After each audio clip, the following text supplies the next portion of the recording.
Hi friends, இன்றைக்கி என்ன topic பார்க்க போகிறோன்னா குரூப் 2 அண்ட் குரூப் 4க்கான தமிழ். அது என்னென்னு பார்த்தீங்கன்னா வேர்ச்சொல் அறிதல்.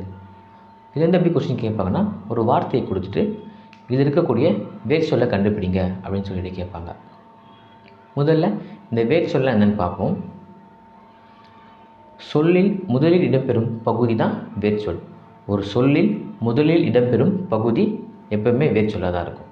அது ஒரு வார்த்தையை கொடுத்து நம்ம 2 பகுதியை பிரிப்போம். அதில் இருக்க முதல் பகுதி எப்பவுமே வேர்ச்சொல்லாக தான் இருக்கும். அது மட்டும் இல்லாமல் அந்த வேர்ச்சொல் பார்த்திங்கன்னா எப்பவுமே கட்டளை அல்லது ஏவலாக வரும். வேர்ச்சொல் எப்பவுமே கட்டளை அல்லது ஏவலாக வரும். அதுதான் வேர்ச்சொல். இந்த வேர்ச்சொல் தான் அந்த சொல்லோட அடிப்படை. அந்த சொல்லுக்கான அடிப்படையை பார்த்திங்கன்னா அந்த வேர்ச்சொல்னால் தான் இருக்கும். இங்கே எடுத்துக்காட்டு பார்ப்போம்.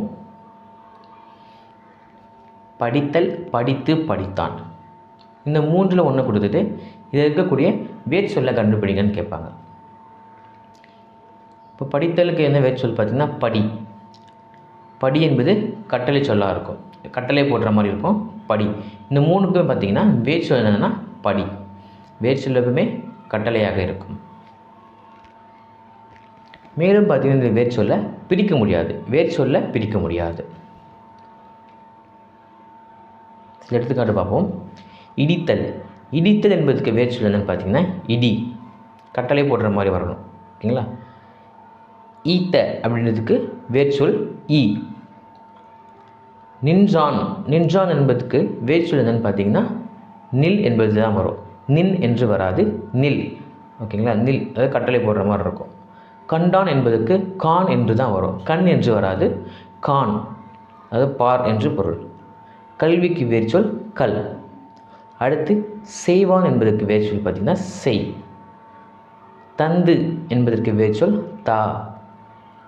படித்தவருக்கு படி. ஓடினான் என்பதற்கு வேர்ச்சொல் பார்த்திங்கன்னா ஓடு. ஓடின்னு வராது, ஓடு என்று தான் வரணும்.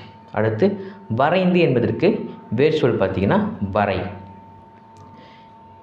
அடுத்து இன்னொரு டைப் பார்த்திங்கன்னா வேர்ச்சொல்லை கொடுத்துட்டு இதை பெயரெச்சமாக மாற்றுக, வினையெச்சமாக மாற்றுக, வினைமுற்றாக மாற்றுக என்று கேட்பாங்க.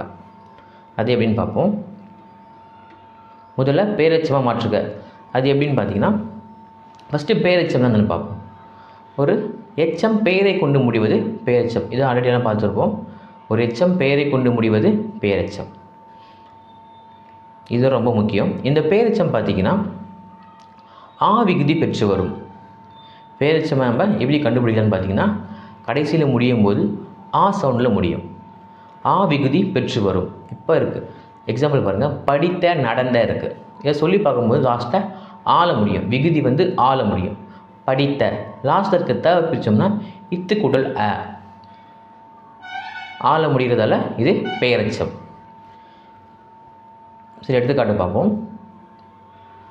இந்த மாதிரி வேர்ச்சொல்லை கொடுத்துட்டு பெயரெச்சமாக மாற்றுக என்று கேட்டாங்கன்னா இப்போ ஓடு என்று கொடுத்து இதை பெயரெச்சமாக மாற்றுக என்று கேட்பாங்க. ஆப்ஷனில் ஓடு இருக்கும், ஓடிய, இந்த மாதிரிலாம் இருக்கும். இப்போ வந்து ஓடு எப்படி பெயரெச்சமாக மாற்றணும்னு பார்த்தீங்கன்னா ஓடிய, ஆ சவுண்டில் முடியுதா, ஓடிய. அடுத்து வரை. வரைய பெயரெச்சமாக மாற்றணும்னா வரைந்த. வரைந்துன்னு போடக்கூடாது, வரைந்த, ஆ சவுண்டில் முடிஞ்சால் தான் அது பெயரெச்சம். அடுத்து வினையெச்சம் பார்ப்போம். ஒரு எச்சம் வினையை கொண்டு முடிந்தால் அது வினையெச்சம். அடுத்து இது ரொம்ப முக்கியம். இதனுடைய விகுதி பார்த்திங்கன்னா உ இ பெற்று வரும். உ இ விகுதி பெற்று வரும். எதுனா வினையெச்சம். அதாவது உ இ சவுண்டில் முடிகிறது பார்த்திங்கன்னா வினையெச்சம். எடுத்துக்காட்டு பார்ப்போம். எடுத்துக்காட்டு பார்த்திங்கன்னா படி. இந்த மாதிரி ஒரு வேர்ச்சொல்லை கொடுத்துட்டு இதை வினையெச்சமாக மாற்றுக அப்படின்னு கேட்டாங்கன்னா படித்து. படித்த போட்டால் அது பெயரெச்சம், ஆ சவுண்டில் முடியுது. படித்த. இங்கே படித்துன்னு போட்டால் தான் அது வினையெச்சம், ஊ சவுண்டில் முடியும். அடுத்து சொல். சொல்ல வினையெச்சமாக மாற்றணும்னு பார்த்தீங்கன்னா சொல்லி, ஈ சவுண்டில் முடியும். ஓடு, ஓடி. இதுதான் வேர்ச்சொல்லை வினையெச்சமாக மாற்றுறது. அடுத்து வேர்ச்சொல்லை எப்படி வினைமுற்றாக மாற்றலாம்னு பார்த்தீங்கன்னா ஒரு செயல் முற்றுப்பொருள் தந்தால் அது வினைமுற்று.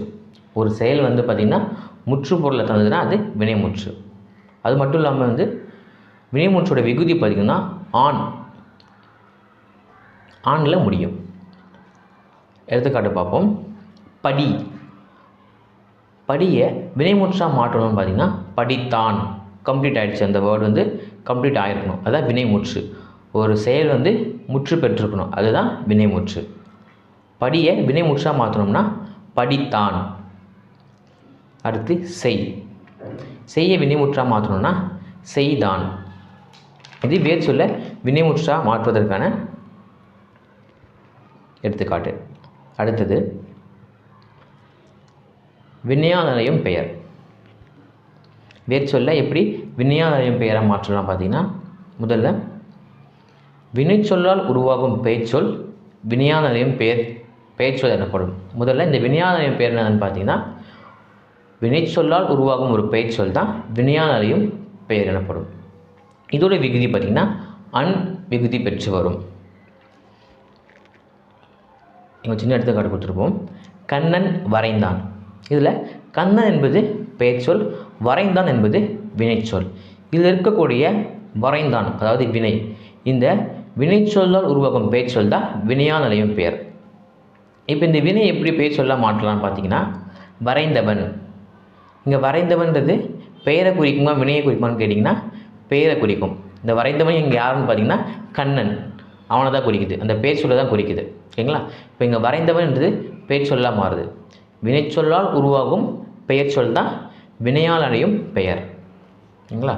இப்போ எடுத்துக்காட்டு பார்ப்போம். இதுக்கு எடுத்துக்காட்டு படி. இதை எப்படி வினையால் அடையும் பெயராக மாற்றோம்னா படித்தவன். இப்போ படி கொடுத்துட்டு இதை பெயரெச்சமாக மாற்றணும்னா படித்த அப்படின்னு போடுவோம். வினையச்சமாக மாற்றணும் அப்படின்னா படித்து இப்படி போடுவோம். வினை முற்றாக மாற்றணும்னா படித்தான் என்று போடுவோம்.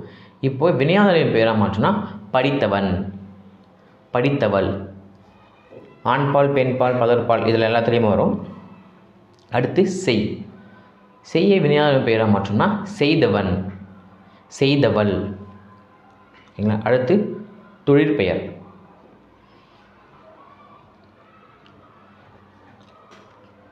தொழிற்பெயர் ஆல்ரெடி பார்த்துருப்போம். திணை, பால், எண், இடம் இதில் எதுவுமே காட்டாது தொழிற்பெயர். காலம் இதை எதுவுமே காட்டாது தொழிற்பெயர். அடுத்து தொழிற்பெயருடைய விகுதி பார்த்திங்கன்னா தல் என்று முடியும். தல், அல் இந்த மாதிரி முடியும் தொழிற்பெயருடைய விகுதி. எடுத்துக்காட்டு பார்ப்போம். இப்போ வேர் சொல்ல கொடுத்துட்டு இதை தொழிற்பெயராக அப்படின்னு கேட்டாங்கன்னா வரை, வரைதல். 80% பார்த்திங்கன்னா தல் விகுதி பெற்று தான் வரும். தல், அல் இந்த மாதிரி தான் முடியும் தொழிற்பெயர். அடுத்து இடி, இடியை தொழிற்பெயராக மாற்றணும்னா இடித்தல், தல் விகுதியில் முடியும். இதோட வேர் சொல் முடியுது. தேங்க்யூ.